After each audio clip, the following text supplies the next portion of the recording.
জাহান্নামের এক মুহূর্তের আযাব কারো পক্ষে সহ্য করা সম্ভব না। আমি পারবো না, কসম খোদার, কসম খোদার। ও জাহান্নাম থেকে বাঁচার জন্য খালি মুসলমান। আমার কোনো কিছুর অভাব ছিল না দুনিয়াতে। আমার বাপ কোটি কোটি টাকার মালিক, এদেশের অন্যতম বড় শিল্পপতি আমার বাপ। আমি যদি চাইতাম যে প্রতি সপ্তাহে গাড়ির মডেল চেঞ্জ করব, আমি তাও পারতাম। আমার ঠেকানোর কেউ ছিল না দুনিয়াতে। এত সম্পদের মালিক আমার বাপ, এত সম্পদ, কোনো কিছুর কমতি ছিল না। আমি ছাত্রলীগের জেলা সেক্রেটারি ছিলাম, ছাত্রলীগের মাগুরা গভর্নমেন্ট কলেজের বিপি ছিলাম, বর্তমান প্রধানমন্ত্রীর এক সময়কার ডান হাত ছিলাম বলতে গেলে। আমি যে শেখর, মাগুরা শেখর, মাসাদ মুক্তারের ছেলে, প্রধানমন্ত্রীর এপিএস, শোনেন নাম, শোনেন না?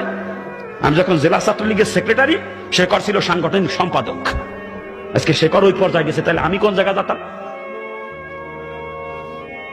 কোনো কিছুর অভাব ছিল না আমার বাজান দুনিয়াতে, কোনো কিছুর অভাব ছিল না। কত দাপটওয়ালা মানুষ ছিলাম, কত দাপট ছিল, কিন্তু